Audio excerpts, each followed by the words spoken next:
출애굽기 32장 말씀입니다. 출애굽기 32장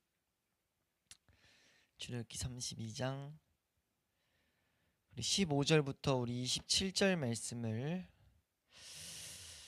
우리 함께 한 목소리로 합독하도록 하겠습니다. 출애굽기 32장 15절에서 27절 말씀입니다. 찾으셨으면 아멘. 우리 한 목소리로 합독하도록 하겠습니다. 함께 읽습니다. 시작. 모세가 돌이켜 산에서 내려오는데 두 증거판이 그의 손에 있고 그 판의 양면 이쪽 저쪽에 글자가 있으니 그 판은 하나님이 만드신 것이요 글자는 하나님이 쓰셔서 판에 새기신 것이더라. 여호수아가 백성들의 요란한 소리를 듣고 모세에게 말하되 진중에서 싸우는 소리가 나나이다.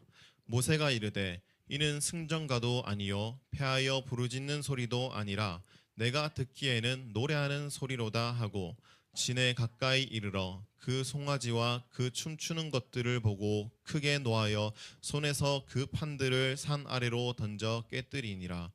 모세가 그들이 만든 송아지를 가져다가 불살라 부수어 가루를 만들어 물에 뿌려 이스라엘 자손에게 마시게 하니라.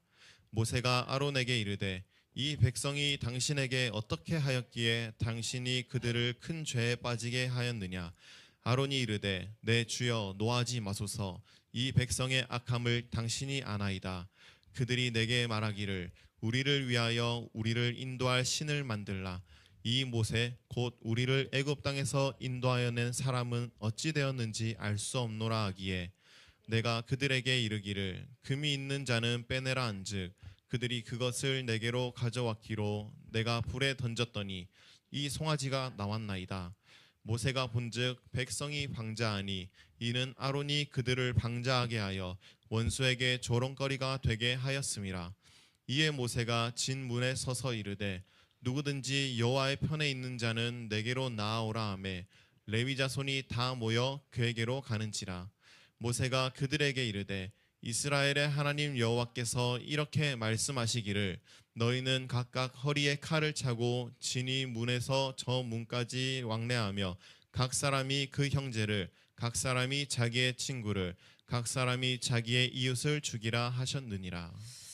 아멘. 우리가 저번 시간에 이제 모세의 기도라고 해서 제가 개인적으로 가장 좋아한다고 해야 되는 게 맞을까요? 제가 은혜를 많이 받았던 그리고 은혜가 많이 되는 그런 본문이기도 한 내용이었는데 모세의 기도라는 그 제목으로 우리가 기도를 배우고 또 우리를 위해서 중보하시는 예수 그리스도의 그 마음에 대해서 그 예수 그리스도의 중보의 내용에 대해서 살펴봤단 말이에요. 이해되시면 아멘. 우리가 그것을 살펴봤는데 그 내용에 이어서 지금 분명히 나오는 내용이에요. 근데 우리가 내용만 그냥 별 생각 없이 읽었을 때는요, 이거 지금 동일 인물 맞아? 라는 생각이 들 정도로 이런 개념은 최소한 담아놔야 돼요. 이 내용을 끌고 가는 한 중심 인물은 모세고, 모세가 지금 분명히 생각하는 대상은 이스라엘 백성들이에요. 이해되세요? 이 시선을 가지고 성경을 읽으면 의아함이 떠오를 정도로 당황스러움이 우리 가운데 올 정도로 이상한 내용을 접하게 돼요. 왜냐하면 모세가 지금 이스라엘 백성에 대한 마음이 어땠습니까? 기도 내용 가운데, 그러니까 간단히 좀 윤곽을 좀 좁혀드리면 애틋했어요? 아니면은 냉랭했어요? 뭔가 관심 없어 했어요? 아니면 대단한 관심을 갖고 있었어요? 대단한 관심과 애틋함을 갖고 있었어요. 되게 하나님 앞에 중재자로서 뭐 했습니까? 좀 용서 좀 해주세요.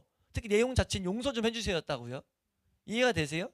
그런 중심을 갖고 나가고 있었는데 지금 이스라엘 백성 앞에 서가지고 뭘 하냐면 금송아지를 녹여가지고 그 재물 마시게 하고 막 다 죽여버리고 막 그 모세가 하는 거거든요. 이 내용을 볼 때 우리가 지금 방금 설명드렸던 전제를 딱 생각하고 보면 당황스러워요? 안스러워요? 당황스럽죠. 좀만 제대로 생각해보면 아니 그 이스라엘 백성들을 정말 애틋하고 관심이 있어서 어떤 것을 위해서 구했냐면 죄들 좀 용서해 주세요 라고 기도한 사람이 모세예요. 근데 그 모세가 죄 보고 뭐 하는 거냐면 다 죽여버리고 있다고요. 막 너 이 나쁜 새끼들 하면서 막 돌판 다 집어 얹히고 막 큰 행동이 세 개잖아요. 하나님 주신 돌판 집어 던지고, 그리고 나서 만들어 놓은 거 가지고 그 물 먹여 가지고 거기서 그치지 않고 뭐예요? 그거에 동참한 사람, 안 돌이킨 사람들 다 죽여버린다고요. 이게 지금 뭐 하자는 거냐는 거예요. 그래서 저번 시간에 살펴봤을 때 그 이 모세가 분명하게 하고 있던 것이 이 모습들이 예수 그리스도의 예표라는 것을 살펴봤어요. 기억나세요? 예수님이 정말 완벽한 예표를 나타내고 있다. 정말 복된 모형을 나타내고 있다라고 살펴봤단 말이에요. 아니, 그럼 그런 맥락으로 봤을 때 한순간에 이거는 그 복되게 사용받다가 이중인격처럼 이제 제정신 차려서 인간적인 죄성 드러나가지고 죄성된 모습이 나타난 거냐고요. 이해되세요? 이 말 설명드린 이유는 이런 관점으로 봐야 지금 여기서 우리에게 하나님이 하시는 말씀을 정확하게 우리는 이해할 수 있다는 거예요. 하나님이 우리에게 가르치는 내용을 정확하게 느낄 수 있다는 거죠. 지금 이 본문은요, 이 본문에서 나타나는 모세의 모습은요, 우리 저번 시간에 나타난 이 모세가 나타냈던 예수 그리스도의 예표, 그런 모습과 전혀 다른 인물이 아닙니다. 동일한 인물. 그건 무슨 말이냐면, 지금 동일한 인물인 건 당연한데 지금 여기 설명드리는 건 동일하게 지금 예수 그리스도의 예표로서 지금 모세는 나타나고 있다는 거예요. 다른 지금 모습으로 바뀐 게 아니라는 거죠. 그럼 우리는 이 장면을 어떻게 이해해야 되느냐라고 했을 때 우린 정확하게 이 장면의 배경, 그 큰 배경을 알아야 됩니다.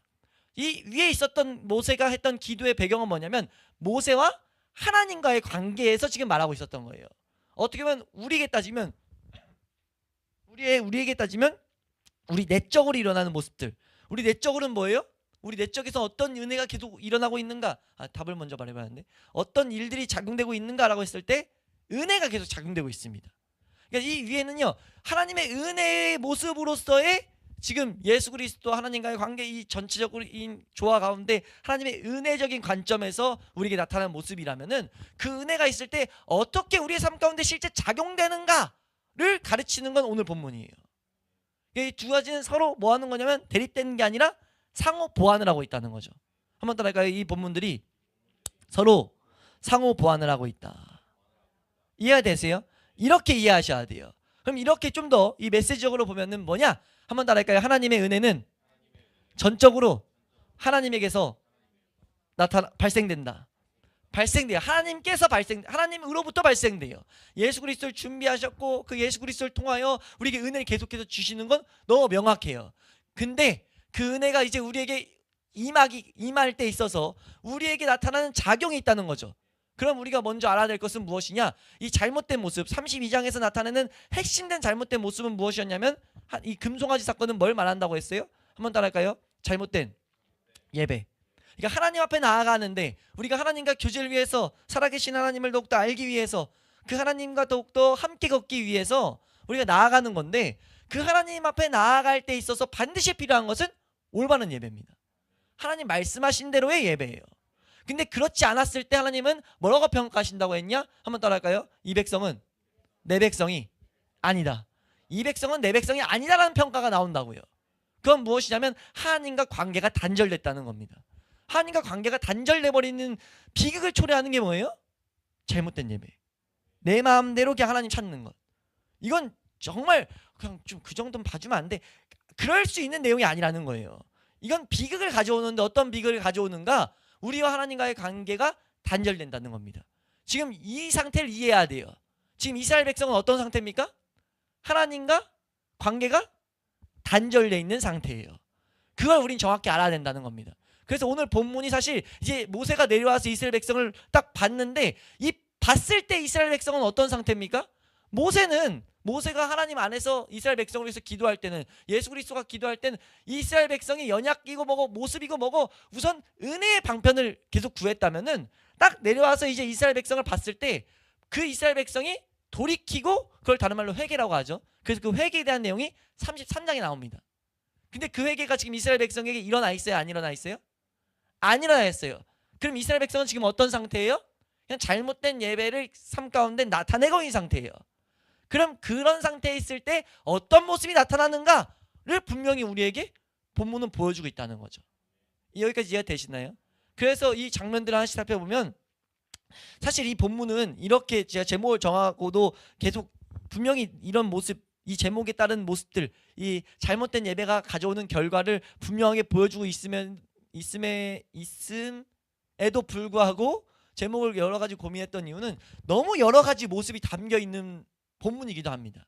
그래서 이 본문을 가지고 말씀을 준비할 때 보면 이게 해석하는 사람에 따라서 천년왕국에 대한 내용도 나오고 예수님의 재림과 초림에 대한 어떤 예언적인 예표적인 성격이 담겨 있다는 것도 발견해내고, 그러니까 여러 가지 막 요한계시록 1장에서 3장에 나온 교회들이 하는 말에 대한 것도 요 안에서 발견하게 되고 막 이제 여러 가지를 발견해요. 그래서 이런 것도 이 본문 안에서 충분히 볼 수 있다라고 저도 충분히 동의하지만 큰 문맥 안에서는 분명하게 우리가 먼저 봐야 될 메시지는 이 내용이기 때문에 이제 우리가 이 제목 안에서 말씀을 보려는 거예요. 근데 이제 우리가 나중에 뭐 기회가 된다면 다른 본문을 보다가 이 본문을 이용하게 될 여지가 많을 본문이라는 거. 그래서 우리가 그것을 기억하면서 넘어가는데, 거기서 이제 뭐 하나만 이제 보고 넘어가면 본문 안에 구절에 적혀 있어서 찾아가지 않고 본문 안에도 적혀 있기 때문에 우리가 좀은 생각하고 가야 될 것이 사실 17, 18절 말씀이에요. 17, 18절 보면은 여호수아가 갑자기 튀어나오는데, 여호수아가 갑자기는 아니죠. 나타나는데 17, 18절에 한번 읽어볼까요? 17, 18절 이건 다루지 않고 지나가니까 이것만 다루고 본문을 함께 볼게요. 17, 18절입니다. 함께 읽습니다. 시작.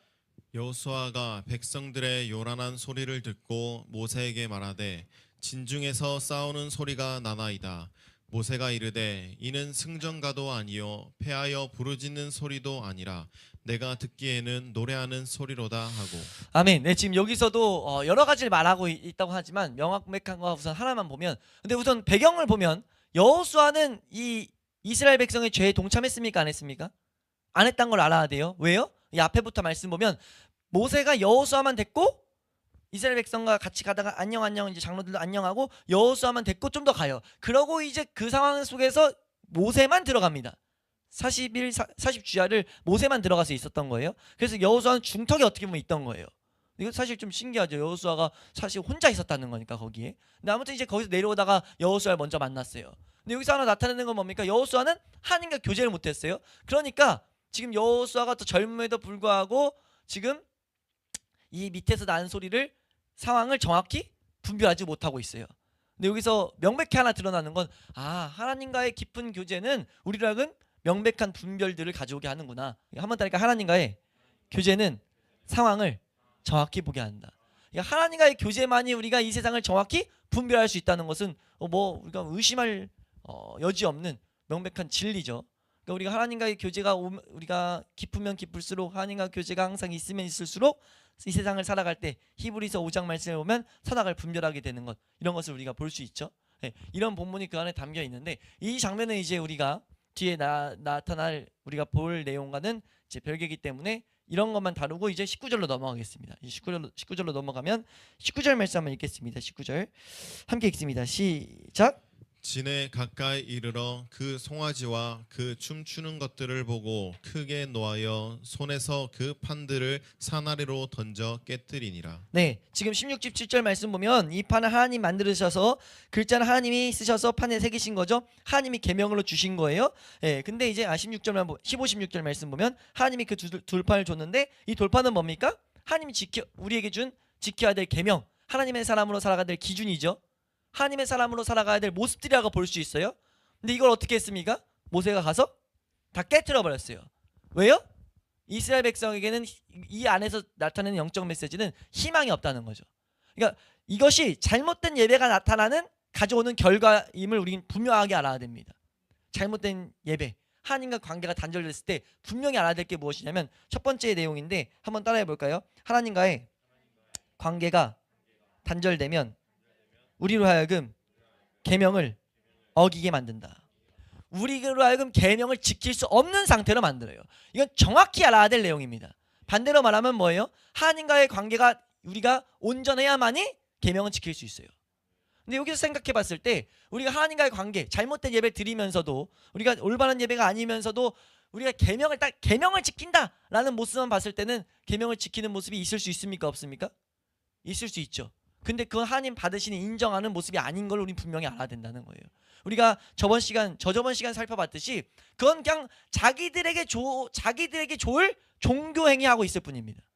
그러니까 자기들끼리 먹고 뛰놀 뿐이에요. 그들이 하면서 만족할 수 있어요 서로. 와 하나님이 진짜 그러면서 말은 하나님께 영광 돌린다. 우리가 막 예를 들어서 예배도 정확히 모르고 우리가 하나님 앞에 나아가는 것도 정확히 모르는 심각한 교리에 문제가 있는 교회들이 실제 우리 이 시대의 교회들이 많이 하는 것들이 이제 선교행 같은 거 한단 말이에요. 제일 많이 하는 것들이 제가 이제 많이 보게 되는 것들 이게 보면 하나님과의 교제 말씀 연구는 관심도 없어요. 근데 이제 사람들이 좀 모이고 하니까 뭐 하냐면 선교행 같은 걸 간단 말이에요. 갔다 와가지고 뭐라고 하냐면 와 뭔가 이제 갔다 와서 교회를 하나 짓고 와요. 보통 돈이 많으면 교회가 교회 지는데 왜냐면 캄보디아 같은데 뭐 필리핀 같은데 가면 자재가 싸기 때문에 뭐 얼마 가지고 교회 하나 지을 수 있는데 짓고 와가지고 뭐라고 하냐면은 와 하나님께 영광을 돌렸다. 그리고 가가지고 뭐 하냐면은 이제 뭐 돈을 좀 써가지고 많이 안 써도 돼요. 어느 정도 써가지고 거기 있는 가난한 사람들에게 뭐 할 수 있어요? 먹을 걸 말아주면서 예수님 믿어, 예수님 믿어. 절대 교리적이지도 않고 하나님 말하는 요구하는 성경적인 관심은 구원의 길에 대한 관심은 하나도 없이 그냥 예수님 믿어, 예수님 믿으면 이런 싸구려 칩스 가스펠을 막 전하고 왔어요. 값싼 복음. 그러니까 그런 메시지는 절대 하나님 앞에 나아갈 수 없는 그냥 뭐 하나님의 강권적인 은혜를 구할 수밖에 없는 안타까운 내용을 가르치고 왔는데 그들의 마음은 벅차오를 수 있다는 거죠. 자기들끼리 너무 좋아. 서로 보면서 와 얼굴에 빛이 나네요. 당신 얼굴이 해같이 빛나고 있네요. 막 말하면서 뭐 하냐면은 갔다 와서 성교 뒤풀이 해가지고 갔다 와서 막 흥청흥청 이렇게 막 놀면서 기뻐하면서 그 안에 하나님에 대한 뭐 교제와 내 안의 연약과 내 안에 하나님을 찾아야 될 은혜를 강구해야 될 그런 뭐 찔림 갈급함. 왜냐하면 올바른 은혜를 공급받을 때는 항상 계속해서 우리를 하여금 겸손하게 만드니까. 이번 주일 오전에 못 봤던 부분이긴 한데 올바른 성령의 체험은 성령의 인도함을 받았을 때는 항상 우리가 더욱더 겸손하게 돼요. 내 힘으로 한 게 아닌 것을 막 느낄 수밖에 없게 되니까. 은혜가 더 필요하다고 하는데 그런 거 없어요. 그런 거 없고 그냥 너무 좋아. 근데 그거 하나님 받으시기엔 지금 그 진단들을 우리는 볼 수 있어야 된다는 거예요. 그거는 전적으로 하나님과 상관없는 예배고 그건 우리가 정확히 분별해야 되는 건 그거는 하나님과의 관계에 단절된 모습이다.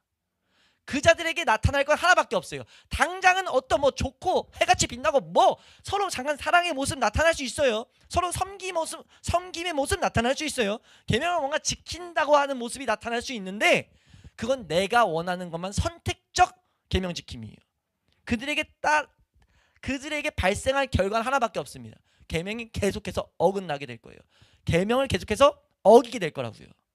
마치 야고보서 2장 10절에 말한 것처럼 계명 하나 지키면 잘 지키다가 사람이 한 계명 어기면 온 율법 어긴 거다 라고 진단받는 것처럼 그 사람은 그 진단이 이미 딱 선포되어 있기 때문에 그 말씀에서 말하는 게 뭡니까?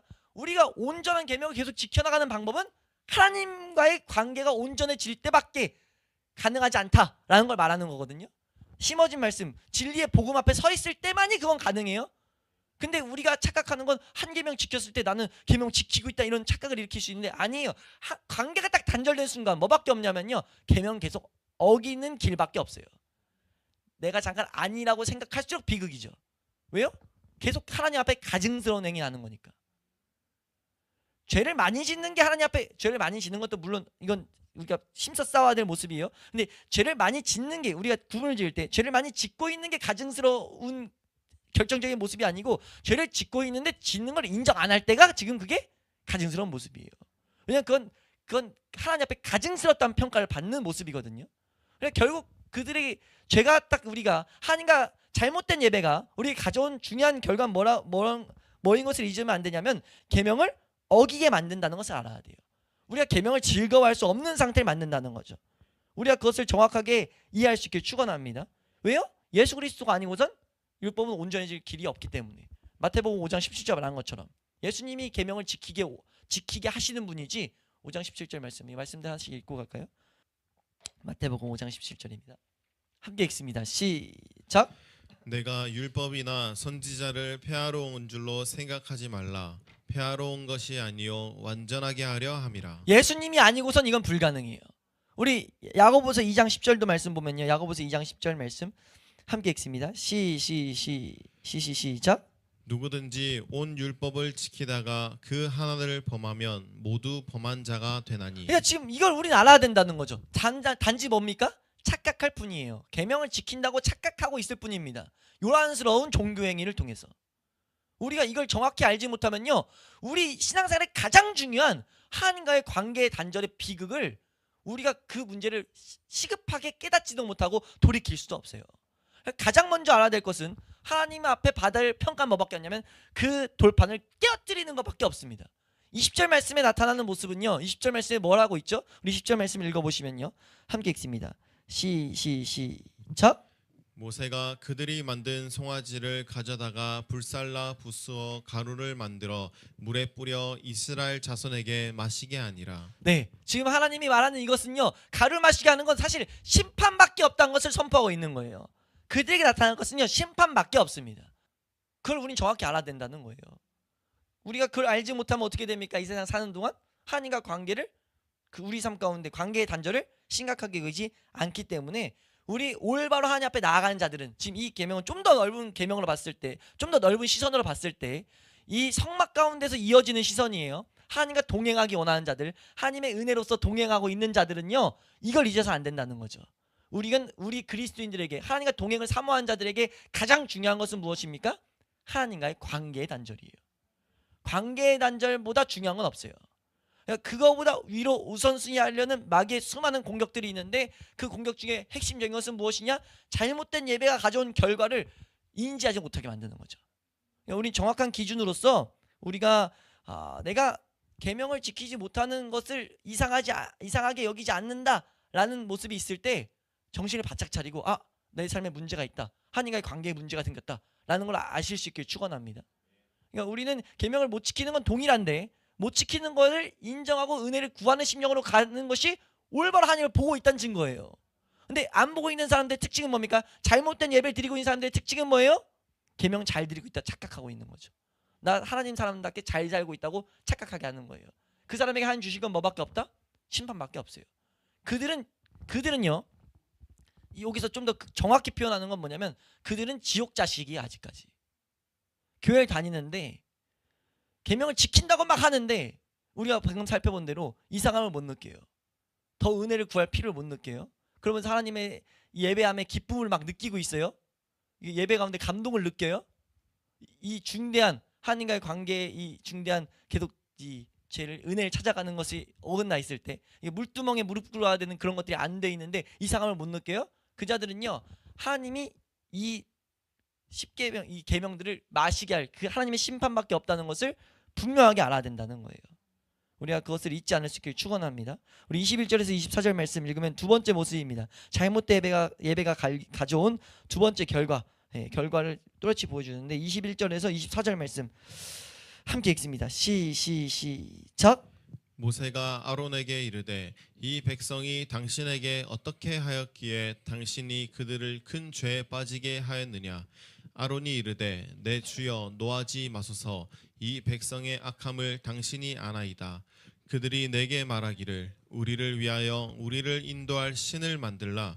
이 모세 곧 우리를 애굽 땅에서 인도하여 낸 사람은 어찌 되었는지 알 수 없노라 하기에 내가 그들에게 이르기를 금이 있는 자는 빼내라 한즉 그들이 그것을 내게로 가져왔기로 내가 불에 던졌더니 이 송아지가 나왔나이다. 아멘. 네, 지금 이 모습이 지금 우리에게 나타내는 것이 무엇이냐? 한번 따라할까요? 잘못된 예배가 가져온 결과. 한번 따라할까요? 두 번째 내용인데 한번 따라하겠습니다. 죄의 본성에 장악당한다.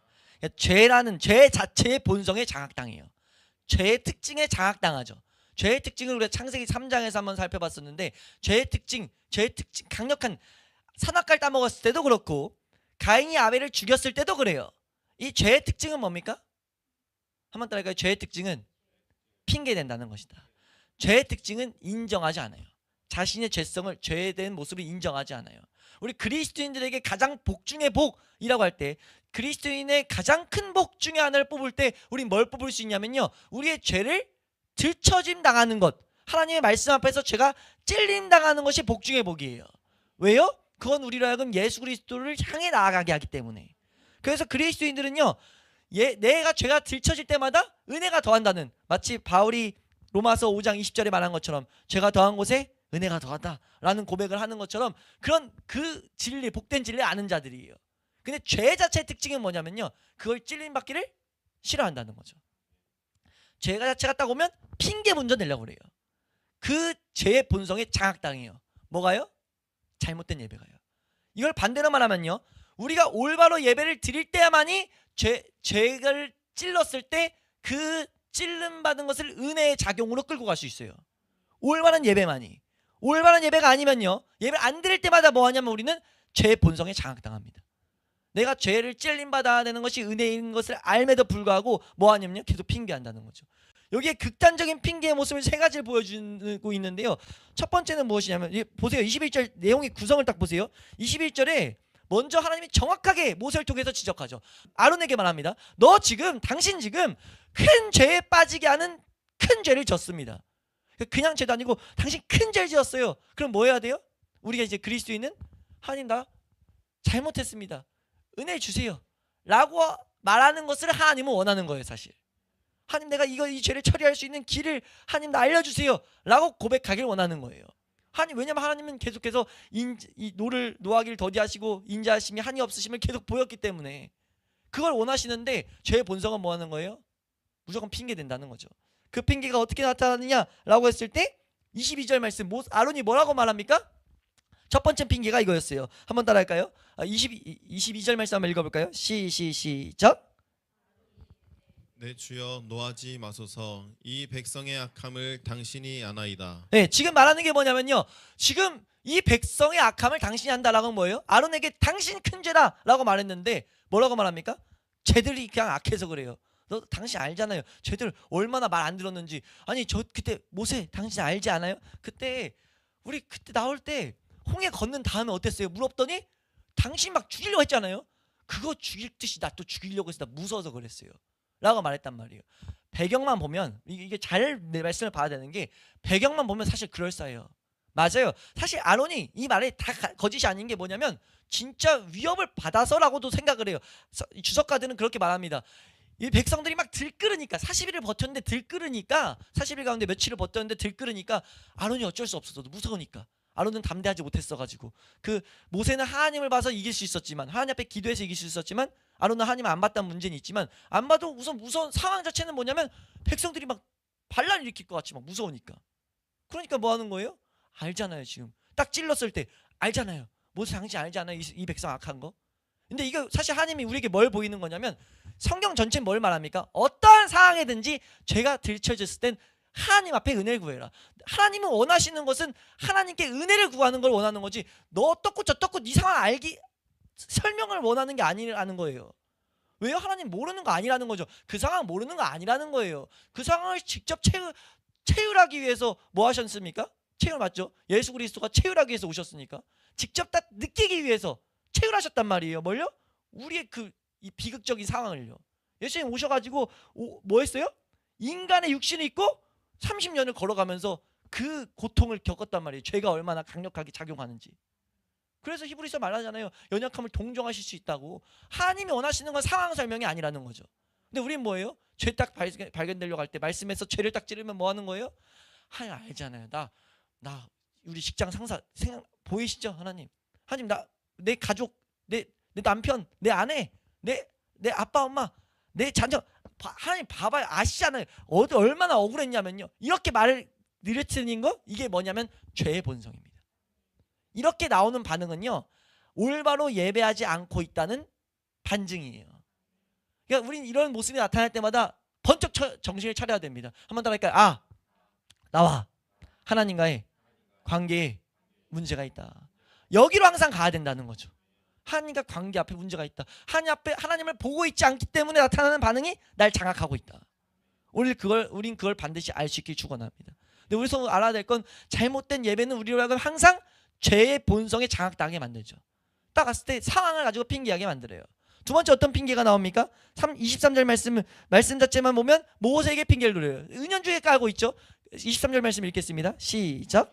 그들이 내게 말하기를 우리를 위하여 우리를 인도할 신을 만들라. 이 모세 곧 우리를 애굽 땅에서 인도하여 낸 사람은 어찌 되었는지 알 수 없노라 하기에. 아멘. 지금 이 말씀이 22절과도 이어지긴 하는 건데 백성 악한 거 알잖아요 라고 말하면서 뭘로 가고 있냐면 근데 모세 당신이 너무 늦게 왔어요. 지금 이런 식으로 말하고 있거든요. 어떻게 모세가 어떻게 되는지 나 지금 알지 못한다고 했으니까 당신에게도 사실 좀 책임이 있는 이런 식으로 말하고 있는 거예요. 우리가 알아야 될 것은요. 한번 따라할까요? 죄는 항상 영적 지도자에게 잘못을 돌리게 한다. 그러니까 우리가 철학정에서도 보게 된 게 영적 지도자의 관계를 계속 올바로 하라고 계속 보잖아요. 근데 계속 그런 식으로 돌린다는 거죠. 영적 지도자 혹은 예수님에게 열심히 은혜를 더 줬어야죠. 근데 그렇게 갖기까지 좀 죄송스러우니까 뭐냐면 아니 목사님한테 그럼 뭘 했어야죠. 이런 식으로 돌리게 한다는 거죠. 우린 정확히 이것을 알아야 된다는 겁니다. 이런 모습도 뭐예요? 지금 잘못된 예배가 우리 죄된 본성이 나를 장악하고 있는 모습이라는 거예요. 또 극단적으로 한 가지 모습이 나오는데 24절 말씀입니다. 24절입니다. 함께 읽습니다. 시작. 내가 그들에게 이르기를 금이 있는 자는 빼내라 한즉 그들이 그것을 내게로 가져왔기로 내가 불에 던졌더니 이 송아지가 나왔나이다. 네, 지금 말하는데 이거 볼 때마다 얼처구니가 없었는데 아론이 말하는 거예요. 아론이 금을 가져왔어요. 왜냐하면 이건 분명히 이걸 금송아지를 짓게 명령한 거는 아론이니까 이제 더 이상 핑계댈 건 없어요. 그러니까 뭐라고 하냐면 진짜 신기한 일이 있었는데요. 금들을 모아가지고 불에 던졌는데 금송아지가 뚝딱 튀어나온 거 아니겠어요? 그래가지고 얼마나 놀라워. 하나님인 줄 알고 예배 드렸죠 라고 지금 말하고 있는 거란 말이에요. 근데 하나님이 이걸 가지고 이건 아론이 거짓부렁이 하는 거를 보이기 위해서 32장 4절 말씀에 분명히 말씀하시죠. 32장 4절 말씀 함께 읽습니다. 시작. 아론이 그들의 손에서 금고리를 받아 부어서 조각칼로 새겨 송아지 형상을 만드니 그들이 말하되 이스라엘아 이는 너희를 애굽 땅에서 인도하여 낸 너희의 신이로다 하는지라. 네, 지금 말하는 게 지금 보이는 이 본문이 우리에게 분명하게 말하는 게 뭐예요? 아론이 그들의 손에서 금고리를 받았어요. 그래서 뭐 했어요? 조각칼 가지고 자기가 새겨가지고 금송아지 형상을 만들었어요. 틀을 만들었다고요. 근데 그거를 아예 까마득하게 지워가지고 그냥 말도 안 되는 난 모르겠는데요. 그러니까 아예 보지 않는 이제 내 죄성을 외면하는 그런 모습을 나타내고 있다는 거죠. 이런 게 다 뭐예요? 죄의 본성이 지금 장악한 상태라는 거예요. 이게 어떤 거의 결과입니까? 잘못된 예배가 우리에게 가져온 결과예요. 잘못된 예배는요 우리로 하여금 죄로 하여금 은혜의 자리로 못 가게 합니다. 그러니까 우리가 죄가 있음을 알고 죄가 분명히 은혜로 향해 가는 것을 아는데 안 돼요 라고 했을 때 뭘 알아야 되냐면 잘못된 예배가 내 삶 가운데 있다는 거예요. 예배가 잘못됐다는 거죠. 그럼 우리 뭐 해야 되겠습니까? 여기서 뭐 이러쿵저러쿵이 아니라 한번 더 할까요? 나의 예배를 점검하자. 나의 예배를 점검하고 예배를 올바로 드리기 힘쓰면 된다는 거예요. 하나님 우리가 주일날 예배드리는 틀들이 있잖아요. 하나님을 간절히 원하게 되는 이런 모습이 내가 은혜가 필요한 존재임을 계속해서 자각하고 올바른 예배의 형식을 따라서 말씀을 사모하며 나아가는 그 모습들. 그렇게 나아갈 때 어떤 은혜가 오냐? 이것과 반대되는 은혜가 온다는 거죠. 죄와 싸울 수 있는 은혜들이 계명을 지키고자 하는 사모하는 마음들이 날 사로잡는 은혜들이 오고 죄가 찔려졌을 때 그 죄로 하여금 더욱더 예수 그리스도 앞에 나아가는 그런 올바른 기도라게 하는 은혜가 우리 가운데 오고 그러니까 이런 모습을 우리가 오는 것은 예배 가운데 주어진다는 것을 우리가 잊지 않을 수 있기를 축원합니다. 근데 이 모습을 가지고 하나님이 이 두 번째까지 모습을 가지고 무엇을 말하냐? 세 번째 좀 약간 이 내용이 다른 건데 두 번째까지가 큰 이 죄가 잘못된 예배가 가져오는 결과고 이런 모습이 있을 때 잘못된 예배가 항상 있을 때 어떤 평가를 받느냐? 25절 말씀 보겠습니다. 25절 한번 잘 읽어보세요. 함께 읽습니다. 시작. 모세가 본즉 백성이 방자하니 이는 아론이 그들을 방자하게 하여 원수에게 조롱거리가 되게 하였습니다. 백성이 방자하다. 방자가 뭐냐면요 어려워하거나 조심스러워한 태도 없이 무례하고 건방지다는 거예요. 그러니까 이 백성들은 하나님 앞에 건방진 사람들입니다. 근데 이게 왜 건방진 게 왜 비극이냐면 원수에게 조롱거리가 되게 해요. 사단 마귀에게 조롱거리가 되게 합니다. 세상에게 교회는 손가락질 받을 수밖에 없어요. 뭐 할 때요? 잘못된 예배에 사로잡혀 있을 때. 왜냐하면 계속해서 계명이 하나님을 향해 올바로 가는 게 아니라 계속해서 자기 마음대로 종교행이라고 하면서도 말씀을 지킨다고 말은 해대고 근데 그 가운데 스스로 거룩해질 수 있는 거룩하고 흠이 없게 만드는 하나님의 은혜의 방편은 못 누리고 있기 때문에 예수 그리스도를 못 누리니까 나아가지 못하기 때문에 보면서 뭐라고 하냐면 하나님을 욕되게 한다는 거죠. 원수에게 조롱거리가 된다는 거예요. 이게 얼마나 큰 비극인지를 우리는 정확히 알아야 된다는 거죠. 그래서 하나님은 잘못된 것들을 절대 가만히 두지 않습니다. 그래서 이 마지막으로 보는 내용은 사실 결과라고 보긴 좀 그렇지만 이제 결과라고 이제 볼 수 있는 맥락을 가지고 이제 말씀을 좀 마무리하면 우리 26절 27절 말씀 읽으면요. 26절 27절 말씀입니다. 함께 읽습니다. 26절 27절 함께 읽습니다. 시작. 이에 모세가 진 문에 서서 이르되 누구든지 여호와의 편에 있는 자는 내게로 나아오라 하매 레위 자손이 다 모여 그에게로 가는지라. 모세가 그들에게 이르되 이스라엘의 하나님 여호와께서 이렇게 말씀하시기를 너희는 각각 허리에 칼을 차고 진이 문에서 저 문까지 왕래하며 각 사람이 그 형제를 각 사람이 자기의 친구를 각 사람이 자기의 이웃을 죽이라 하셨느니라. 아멘. 여기서 정말 우선 복되고 은혜된 건 뭐냐면요. 이런 모습임에도 불구하고 하나님이 원하시는 건 누구냐라고 했을 때 한번 따라할까요? 하나님은 하나님의 편에 있는 자. 이거 뭐예요? 하나님만을 원하는 자. 이거 참된 신자들은 뭐냐면요. 어떠한 상황에서도 우리 찬양 계속 한 번씩 언급드리는 내가 주님 한 분밖에는 아는 사람 없어요? 내 작은 가슴 뜨거울게? 주님 사랑하는 자. 그 하나님만을 원하는 자. 그 사람은 절대 외면하지 않는다는 거죠. 여호와 편에 있는 자. 여호와 편에 있기 원하는 자. 다 와. 기회 주는 거란 말이에요. 네? 그런 자가 이제 모집했을 때 레위 자손들이 그 가운데 하나님을 예배한 자손들이 모였단 말이에요. 우리가 은혜의 모습을 알아내는 건 앞에서도 쭉 살펴봤던 우리가 계속 살펴본 이 흐름이 틀리지 않았다는 것은 하나님이 분명히 모으는 자들은 여호와만을 찾는 자, 올바로 예배하는 그 하나님의 길에 서 있기 원하는 자들을 하나님은 찾고 있다는 거예요. 우리가 그것을 정확히 볼 수 있게 축원합니다. 근데 여기서 우리가 알아야 될 것은 이 장면이 우리에게 분명히 말하는 것은 한번 따라할까요? 분명하게 처리하게 하신다. 잘못된 예배가 우리에게 가져오는 결과는요. 이 잘못된 예배가 왔다는 건 사실 그 가운데 잘못된 가르침이 깔려 있다는 거예요. 잘못된 가르침이 있는 그 모습을 하나님은 절대 같이 가게 하지 않습니다. 그러니까 잘못된 모습을 처리할 때 우리 사실 남자 모임 때도 자주 우리가 같이 있으니까 보는 건데 잘못된 가르침이 우리 가운데 쌓이면 뭐 하게 하냐면 반드시 다루세요. 그 잘못된 모습을 처리하게 하시죠. 근데 그게 반드시 뭘 수반합니까? 뭘 함께 와요? 힘듦이 함께 와요. 그 잘못된 모습들을 처리하는 게 사실 힘듦을 가져온단 말이에요. 이건 잘못된 예배가 우리에게 가져오는 결과를 우린 이해해야 하는 것이 복되다는 거죠. 그러니까 하나님은 이 잘못된 모습을 반드시 처리하게 하시는데 우리가 알아야 될 것은 그냥 적당히 처리가 아니라 철저하게 처리해야 된다는 거예요. 이 장면이 우리에게 보이는 건 뭐냐면요. 각 사람이 그 형제를, 각 사람이 자기의 친구를, 각 사람이 자기의 이웃을 죽여라 라고 말한 것은 이 우리 가운데 들어온 거짓 가르침은 절대로 타협해서 안 된다는 거죠. 조금도 용납해서 안 된다는 거예요. 그러면서 이 부분을 가지고 가르치는 우리 개혁교회 목회자들은 뭘 이 장면 가운데 보게 되냐면 한번 들어보세요. 그것은 어떤 대가를 무릅쓰고도 거룩한 요구에 순종하는 것이었고 그러므로 이스라엘이 빠졌던 악으로부터 완전한 분리였다. 하나님은 때때로 같은 방법으로 그의 백성들을 시험하시는데 언제나 혼란과 타락이 시작할 때면 경건한 자들이 가야 할 유일한 길은 레위 족속들이 지나간 경로에 의해 표시되고 있다. 근데 이거는 어떤 일이 발생되냐? 이러한 길은 반드시 고통스럽고 그들의 삶에 있어서 매우 친밀한 관계의 포기와 자연스러운 유대 관계의 파탄을 초래하기도 하지만 그것은 유일한 축복의 길이다 라고 말하고 있어요. 예, 이러면서 이와 같이 오늘날 우상숭배자들에 대한 설교에서 강조돼야 될 것은 하나님의 거룩한 진노이지 그의 사랑이 아니라는 거죠. 사랑은 백성에게만 허용되는 내용이니까. 우리가 하나님의 사랑의 관점으로 좀 말하면 안 돼요? 이런 것들이 있단 말이에요. 지금 26절, 27절 말씀은 이런 명령이 그냥 그대로 순종하기엔 본능이 뭐예요? 움츠러들 수 있어요. 이렇게까지 해야 돼? 우리 가족이고 내 가족이고 내 형제고 내 유대 관계에 있던 사람인데 이렇게까지 잘못했다고 말해야 돼? 라고 하는데 진리에 있어서는 타협하면 안 된다는 거죠. 진리에 있어서는 이런 것을 끄집어야 된다는 거예요. 이거 가지고 설교할 때 어떻게 말씀하셨냐면 이런 모습이 있을 수 있다는 거예요. 이런 명령 앞에 이렇게까지 극단적으로 정확히 말해야 된다는 명령 앞에 그러지 마세요. 우리가 관대하고 좀 은혜롭게 합시다. 가혹하게 사람을 죽여서 가혹하게 꼭 그렇게 말해가지고 좋을 것이 뭐가 있습니까? 사랑 속에는 칼보다 훨씬 위대한 힘이 있지 않습니까? 이런 말들 해야 된다는 거예요. 그러니까 사랑 속에 하나님의 사랑은 우리가 생각하는 칼보다 여기다가 사실 칼은 하나님 말씀이라고 우리가 볼 수 있거든요.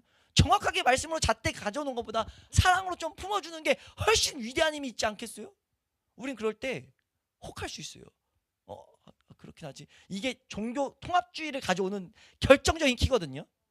예수 안에서 좀 용납해 주면 되는 거지. 왜 예수 안에 있는데 왜 이렇게 극단적으로 하세요? 이런 말이 종교 통합주의에서 계속 나오는 말이에요.